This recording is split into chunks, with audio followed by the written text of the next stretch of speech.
Resiliência, resiliência. Como nós devemos viver sendo resilientes? O estudo da carta aos Filipenses tem sido algo muito especial. Você tem lido várias vezes a carta aos Filipenses, tem escolhido traduções diferentes para enriquecer a sua leitura. Faça isso. Continue fazendo essa leitura. Quem sabe você pode entrar até no nosso grupo de resilientes. O grupo da resiliência tem uma classe de escola bíblica, você recebe mensagens durante a semana, uma oportunidade de crescer e de aprender mais sobre esse tema. Nós estamos estudando hoje o capítulo 2, a partir do versículo 12. Na primeira parte do capítulo 2, o apóstolo está falando sobre a excelência de Cristo, a grandeza de Cristo. E ele termina ali no versículo 11 e ele entra de novo naquele assunto, o problema que eles estavam tendo de desunião na igreja. Ele fala sobre a grandeza de Cristo e diz: isso que está acontecendo entre vocês é muito pequeno quando nós pensamos na grandeza de Cristo, como nós precisamos ter o foco no lugar certo para aprender a lidar com as situações da vida. Conta a história que 2 soldados estavam na trincheira na Primeira Guerra Mundial. E um deles, um jovem soldado, estava com muito medo. Ele tremia, ele chorava. E um soldado mais experiente chegou perto dele e começou a conversar com ele e nada conseguia confortá-lo. Até que aquele soldado mais experiente segurou nos seus ombros e falou bem firme com ele: venha, venha, eu e você faremos algo tremendamente importante pela França. Este desafio mexeu com aquele jovem soldado que levantou-se e continuou caminhando com ele. A minha palavra para você que vive esse momento de tanta tristeza, tanto luto, esse momento de tanta dor, momento de tanta provação, tantas dificuldades, tantas limitações, a minha palavra para você é: venha, venha, nós vamos fazer uma grande obra em nome de Jesus. Juntos durante esse tempo, nós vamos fazer diferença em nome de Jesus, levando as boas novas do Evangelho. Como é importante nós colocarmos os nossos olhos no lugar certo, termos a perspectiva certa da realidade da vida nos momentos de provação. Ser resiliente é perceber a vida da maneira adequada. A igreja de Filipos havia vencido oposição externa de uma forma incrível. Porém, ela estava tendo dificuldades para lidar com as situações internas entre os membros. Ela enfrentava um problema de desunião, de crítica, de murmuração entre os membros. Toda igreja enfrenta esse perigo. E nós, como cristãos, em qualquer época, temos que estar alertas, atentos a essa possibilidade para evitar que esses problemas internos nos impeçam de cumprir o propósito de Deus para as nossas vidas, nos impeçam de viver plenamente o plano de Deus para as nossas vidas. Como nós podemos viver, como nós devemos viver. Nós devemos viver com um coração alegre, porque um coração alegre nos ajudará a ser resiliente frente a qualquer dificuldade. O versículo 12 do texto de Filipenses diz assim: assim, meus amados, como sempre vocês obedeceram, não apenas na minha presença, porém muito mais agora na minha ausência, ponham em ação a salvação de vocês com temor e tremor. Ponham em ação a salvação de vocês. Existe uma tensão entre fui salvo pela graça e as boas obras que eu devo fazer como parte da minha experiência e da minha caminhada com Deus. Hoje nós vamos encontrar muitos cristãos que vivem baseados numa graça barata. Uma graça que faz com que eles simplesmente digam: eu sou discípulo de Jesus, eu aceitei Jesus, eu levantei a mão, eu venho à igreja e isso é suficiente. Um dos mártires da igreja cristã, que foi morto na Segunda Guerra Mundial, Dietrich Bonhoeffer, ele diz: a graça barata é o inimigo mortal da igreja. A A palavra do Senhor em Efésios, capítulo 2, versículo 4, nos diz, até o versículo 10, nós encontramos referência a essa graça barata e como nós podemos resolver isso. O versículo 8, de uma forma especial, nos diz, pois vocês são salvos pela graça, por meio da fé, e isso não vem de vocês, é dom de Deus, não por obras, para que ninguém se glorie. Nós somos salvos pelas obras? Não. Nós somos salvos pela graça, mas nós somos salvos para fazer boas obras. O problema de quem vive com a graça barata é que ele não consegue enxergar a mensagem que existe no versículo 10. Porque somos criação de Deus, realizada em Cristo Jesus, para fazermos boas obras, as quais Deus preparou antes para nós as praticarmos. A minha experiência de salvação em Cristo Jesus, ela precisa ser transformada em atos de bondade, em ações concretas que abençoem as pessoas, que abençoe a sociedade onde eu vivo, abençoe a minha nação, que abençoe a minha família, abençoe a minha igreja. Se a minha fé não é transformada em atos concretos, eu questiono se essa fé de fato existe, se ela é verdadeira. Atos de bondade fazem parte da identidade cristã. A vida cristã não é uma vida de passividade, mas uma vida de produtividade. É pelos frutos que nós conhecemos se aquela pessoa de fato é discípulo de Jesus. Se você é um discípulo de Jesus, no meio desta pandemia, no meio deste momento único, estranho, difícil, você está dando frutos. De alguma forma, você está abençoando pessoas com a sua vida. Se você não consegue, no meio desta crise toda, com palavras, com ações e com atitudes, abençoar pessoas, para que serve essa fé que você diz ter? Sabe o Tiago, meio-irmão de Jesus, lá no capítulo 2, versículos 14 a 19, ele fala sobre fé e obras. E tem uma parte que eu gosto muito. Ele diz, mostre-me a sua fé sem obras, e eu lhe mostrarei a minha fé pelas obras. Você crê que existe um só Deus? Muito bem. Até mesmo os demônios creem e tremem. O cristão verdadeiro, ele está envolvido num processo de desenvolvimento, de crescimento pessoal e de abençoar as pessoas ao seu redor. A comprovação de que, de fato, houve novo nascimento é que a nova criatura que existe em Cristo Jesus é um ser que cresce, que se desenvolve, que experimenta a transformação, tornando-se semelhante a Cristo Jesus. Com resiliência, eu persevero dando frutos, fazendo boas obras. Você tem obedecido ao Senhor e dado frutos? Você tem obedecido com alegria ao Senhor, mesmo no meio desse tempo tão difícil, e abençoado outras pessoas? No meu pequeno grupo, uma irmã tem sido um exemplo de alguém que expressa a sua fé com obras. Ela tem feito máscaras. E ela vende essas máscaras e o dinheiro arrecadado ela doa para comprar cestas básicas para famílias carentes. Boas obras que confirmam uma fé em Cristo Jesus. Uma outra irmã está começando a fazer pijamas. E o desejo do coração dela é começar a fazer pijamas para doar para casas de idosos.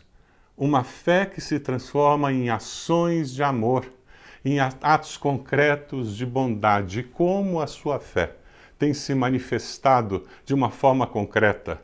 É nos nossos kits para o nosso projeto Ancorar, com aqueles que trabalham na área de saúde, é com as cestas básicas que nós estamos doando, chegando a quase 40 toneladas.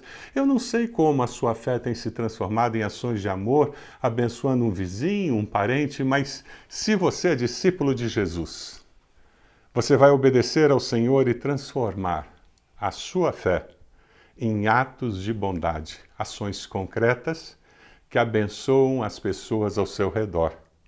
Como viver a vida, como viver esse tempo, obedecendo a Deus.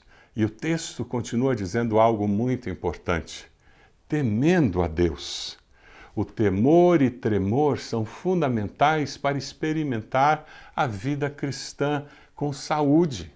O versículo 12 diz isso: assim, meus amados, como sempre vocês obedeceram, não apenas na minha presença, porém muito mais na minha ausência, ponham em ação a salvação de vocês com temor e tremor. O resultado final da experiência com Deus produz temor. A nossa identidade cristã, ela contém temor a Deus. O livro de Jeremias nos fala sobre esse conceito de temor que tem sumido de muitos cristãos nos nossos dias, que não fazem um conceito que não faz parte da teologia de muitas pessoas nos nossos dias. Jeremias 32, 38 a 40 nos diz: eles serão meu povo, e eu serei o seu Deus. Darei a eles um só pensamento e uma só conduta, para que me temam durante toda a sua vida, para o seu próprio bem e o de seus filhos e descendentes. E o texto continua: farei com eles uma aliança permanente, jamais deixarei de fazer o bem a eles. Farei com que me temam de coração, para que jamais se desviem de mim. Temer nos protege de desviar-se de Deus, do coração endurecer. Quem dera eles estivessem, lá em Deuteronômio você encontra, quem dera eles estivessem sempre no coração essa disposição para temer-me e para obedecer a todos os meus mandamentos.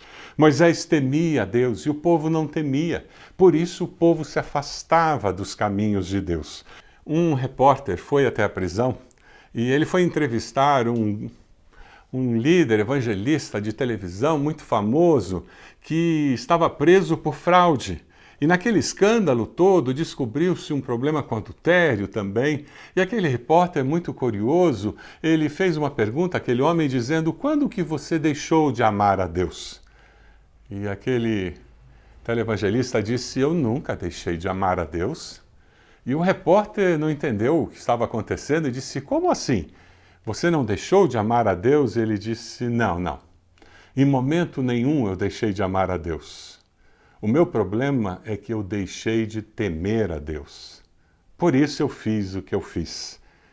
Esse é o grande problema de milhares de pessoas que se dizem seguidoras de Jesus, discípulos de Jesus. Elas amam ao Jesus que elas têm na mente, a imagem de Deus que elas criaram na mente, mas não temem a Deus, não reconhecem quem de fato, quem verdadeiramente é o Senhor. A palavra em Provérbios 28:14 nos diz: como é feliz o homem constante no temor do Senhor, mas quem endurece o coração cairá na desgraça. A graça barata endurece o coração e gera esse abismo. Provérbios 1:7 diz que o temor do Senhor é o princípio do conhecimento, mas os insensatos desprezam a sabedoria e a disciplina. Quem teme a Deus sabe que Deus é fogo consumidor. Quem teme a Deus sabe que Deus é justo juiz. Quem teme a Deus sabe que Deus pode retirar a bênção sobre a vida de alguém. Quem teme a Deus sabe que Deus é um pai que disciplina. Quem teme a Deus sabe que Deus é tudo isso e continua sendo amor. Quem teme a Deus sabe que Deus é assim. Quem tem uma graça barata não consegue pensar em Deus como um Deus todo-poderoso e justo. Você teme a Deus? Verdadeiramente, quando você toma decisões, quando você elabora seus valores e quando você vive a vida que Deus tem dado a você, é com temor e tremor que você vive essa vida? Quem é o seu Deus? Quando você pensa em Deus, é com uma graça barata de um Deus que é mais parecido com Papai Noel do que, de fato, o Deus Todo-Poderoso, Criador dos céus e da terra. Meu filho, se você aceitar as minhas palavras e guardar no coração os meus mandamentos, então você entenderá o que é temer a Deus e achará o conhecimento de Deus. O Senhor confia os seus segredos aos que o temem. Você quer conhecer os segredos de Deus? Conhecer mais a Deus? O Senhor confia os seus segredos aos que o temem e os leva a conhecer a sua aliança. O que nos protege de pecar não é o amor a Deus, mas é o temor a Deus. Você teme a Deus verdadeiramente? Versículo 13 do texto que estamos estudando diz: pois é Deus quem efetua em vocês tanto querer quanto efetuar, de acordo com a boa vontade dele. Os alcoólicos anônimos, eles têm nos ensinado, e é um dos princípios que eles usam, que só existe cura quando a autossuficiência desaparece. Celebrando a restauração, tem o mesmo princípio. Se você vier na segunda-feira na nossa igreja, se você participar online às 19h30 na segunda-feira, você vai descobrir que esse é um dos princípios que nós temos. Você abre mão da sua autossuficiência e descobre que, dependendo de Deus, você consegue vencer as suas dificuldades. Mas na nossa sociedade psicologizada, isso não existe. Nós temos sempre autodesculpa para tudo e sempre colocamos a culpa em uma outra pessoa. A nossa sociedade hedonista, ela não abre mão do prazer. E nós não conseguimos imaginar que é possível eu viver a vida quando não existe prazer e não existe alegria, simplesmente porque está dando tudo certo. Nós não conseguimos imaginar que o sofrimento nos capacita a sermos mais resilientes, a amadurecer. Quando nós entendemos que Deus efetua em nós tanto querer quanto realizar, fica mais fácil nós entendermos o que o Espírito de Deus faz em nós. A fé cristã é a única fé que diz ao seu seguidor: você precisa viver assim e eu vou capacitar você para poder viver assim. Jesus nos capacita para viver o que ele ensinou. O Espírito Santo veio para nos capacitar para viver aquilo que Jesus nos ensinou. E quando você vive pelo Espírito, na força do Espírito, você descobre que você pode ter resiliência para enfrentar qualquer situação que venha na sua vida. É por isso que nós falamos da importância de uma vida devocional, a importância de uma vida de oração, a importância de você ter um grupo de irmãos que oram juntos. Vivemos em pequenos grupos por causa disso. A importância de participar de um culto, de adorar ao Senhor. A importância de ser igreja e viver como igreja e vencer as lutas que buscam nos separar, mas conseguimos viver em união, porque quando nós vivemos assim, nós experimentamos a força do poder do Espírito agindo em nós. E o apóstolo termina esse texto de uma forma muito linda. Ele diz que nós vamos brilhar como estrelas do céu. É muito bacana. Quando eu estava preparando esse sermão, um dia tomando café na cozinha da minha casa, e frente de mim estava um pequeno azulejo, que quando ainda era pequena, aos 8 anos de idade, aproximadamente, 9 anos, a minha filha Heloísa deu aquilo de presente para minha esposa no Dia das Mães. Um azulejo que dizia simplesmente minha mãe e minha estrela. A ideia da escola, o símbolo da escola era uma estrela, era a Stella Maris, e a ideia deles era dizer que a mãe, como estrela, guiava aquela criança nos bons caminhos. Foi isso que a estrela fez com os magos, guiou os magos até Jesus. Quando o apóstolo Paulo fala sobre nós sermos estrelas, ele está falando que nós vamos iluminar o caminho para que pessoas se aproximem de Jesus. O versículo 14 nos diz: façam tudo sem queixas, nem discussões, para que venham a tornar-se puros e irrepreensíveis, filhos de Deus, inculpáveis, no meio de uma geração corrompida e depravada, na qual vocês brilham como estrelas no universo, sem queixas nem discussões. Você conhece gente que paga para viver brigando, paga para entrar numa briga? Eu queria desafiar você a ser alguém que vive sem se queixar, sem murmurar, sem reclamar. Sabe um coração agradecido? Alguém que consegue ver um copo cheio pela metade e dizer: ainda bem que eu tenho água pela metade. Você pode ter um coração agradecido, sem queixas e sem discussões.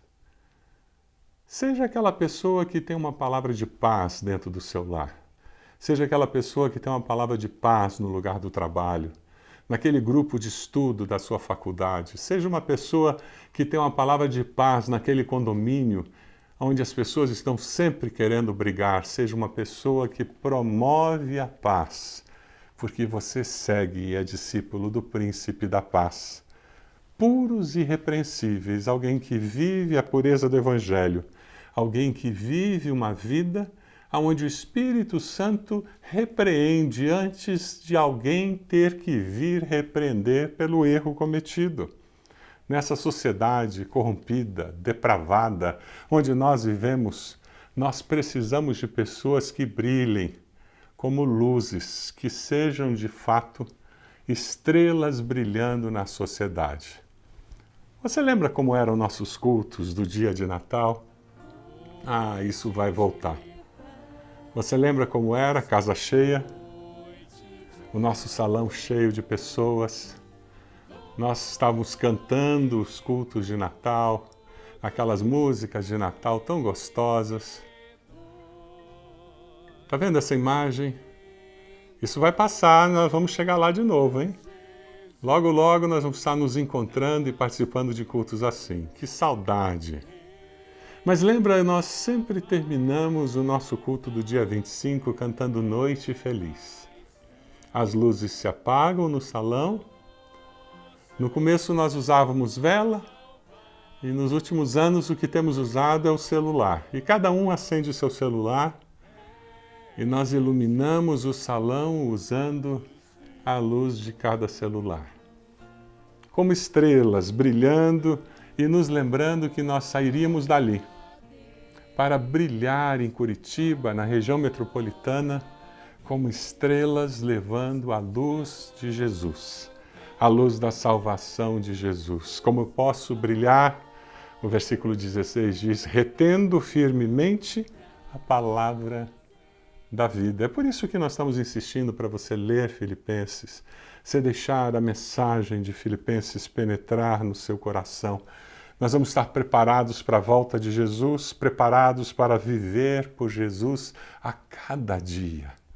E os versículos 17 e 18 nos dizem: contudo, mesmo que eu esteja sendo derramado como oferta de bebida sobre o serviço que provém da fé que vocês têm, o sacrifício que oferecem a Deus, estou alegre e me regozijo com todos vocês. Estejam vocês também alegres e regozijem-se comigo.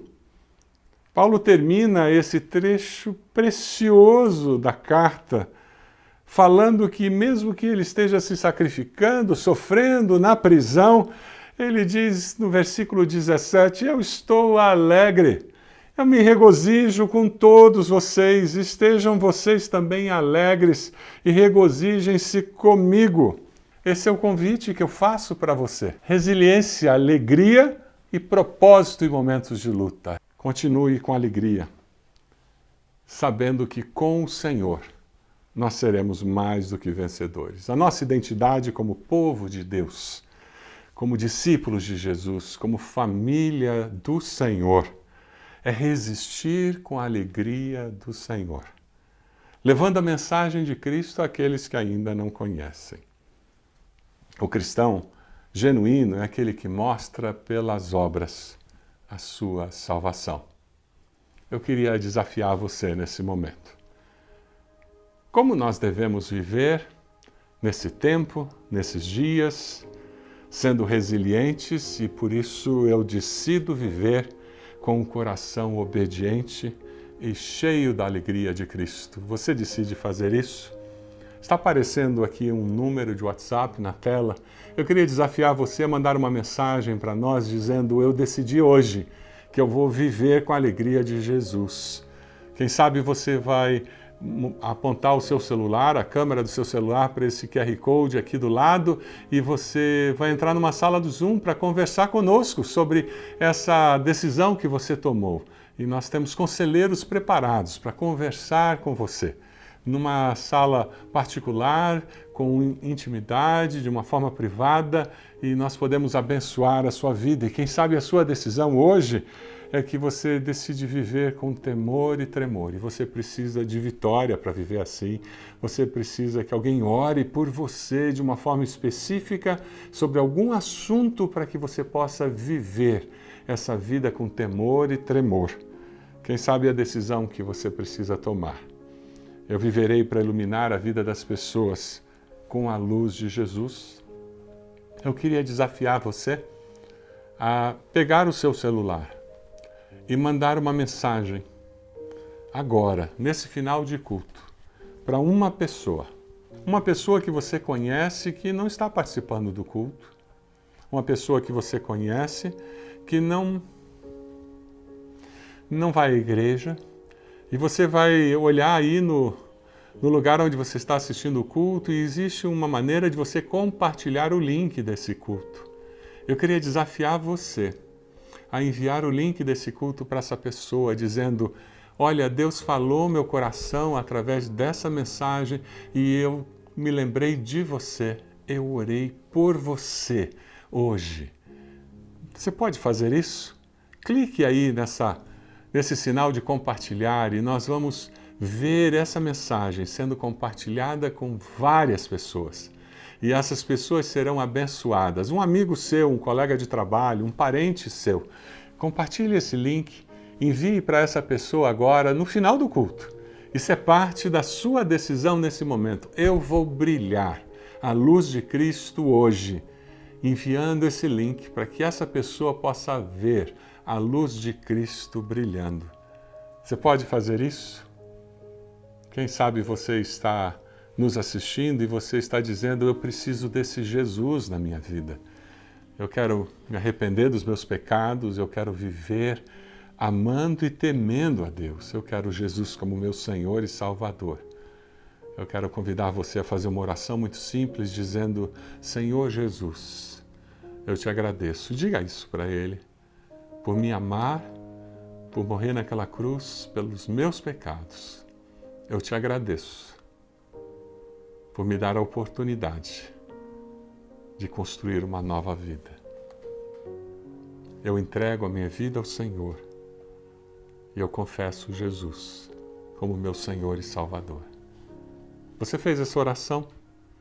Nos envie uma mensagem pelo WhatsApp ou aponte a câmera do seu celular para esse quadro de QR Code e entre em contato conosco na sala de Zoom. Nós vamos orar por você, abençoar a sua vida. Essa decisão é a decisão mais importante que você poderia fazer na vida. E nós sabemos que Deus vai abençoar a sua vida de uma forma incrível que você não faz ideia. Eu sei disso porque Ele abençoou a minha vida. Eu sei disso porque ao longo dos anos eu tenho visto Deus reestruturar famílias, Deus mudar a vida profissional de pessoas. Eu tenho visto Deus atuar em cidades, em sociedades, através da decisão de pessoas como você. Porque eu acredito no poder de Deus. É que eu convido você, entre em contato conosco, nós queremos apoiar você e nós queremos ajudar você nessa decisão tão especial. Posso orar por você? Se tem alguém contigo na sala, dê a mão para essa pessoa, para que a gente possa orar. Se você está sozinho, está sozinha, junte suas mãos assim. Com isso você vai lembrar que tem muita gente espalhada em vários lares que estão nesse momento junto com você orando, buscando a presença do Senhor. Vamos orar. Bendito Deus e Pai, é com gratidão nos nossos corações que nós te louvamos porque a Tua palavra fala conosco e atende às necessidades da nossa alma. Nós te agradecemos porque o Senhor nos desafia a viver com temor e tremor, sabendo que o Senhor é Criador dos céus e da terra, todo-poderoso e um Deus que ama e ama com amor incondicional. Ó Deus, nós nos prostramos diante do Senhor, da Tua majestade, da Tua glória e reconhecemos que nós precisamos do Senhor. Nós queremos te agradecer por Jesus ter morrido na cruz no nosso lugar. Te agradecemos por esses que oraram, entregando sua vida a Jesus com Teu Santo Espírito. Deus, confirma essa decisão. Aqueles que enviaram o link para os seus amigos, Deus, permita que essas pessoas sejam tocadas pela Tua palavra, elas sejam desafiadas pelo Senhor a conhecer ao Senhor de uma forma pessoal, que elas sejam abençoadas de fato pelo Senhor. Ó Deus, que nós possamos viver transformando a nossa fé em ações concretas de amor que abençoem as pessoas que estão ao nosso redor. Essa é a nossa oração, no nome de Jesus. Amém, Senhor. Amém. Que Deus abençoe você e a sua família, que você descubra a cada dia a intimidade do Senhor, que o Senhor se revele a você.